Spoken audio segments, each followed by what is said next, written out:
ఇదే కదా నీ కథ ముగింపులేనిదై సదా సాగదా. ఇదే కదా నీ కథ ముగింపులేనిదై సదా సాగదా. నీ కంటి రెప్పలంచున మనస్సు నిండి పొంగిన ఓ నీటి బిందువే కదా నువ్వెతుకుతున్న సంపద. ఒక్కొక్క జ్ఞాపకానికి 100 ఏళ్ల ఆయువుందిగా, ఇంకెన్ని ముందు వేచనో అవన్నీ వెతుకుతూ పదా.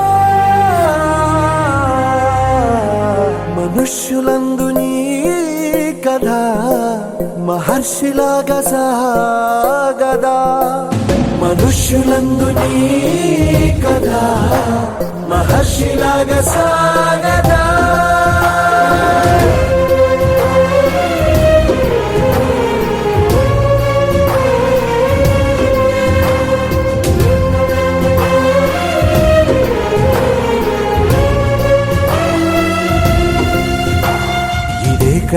ఇదే కదా నీ కథ ముగింపులేని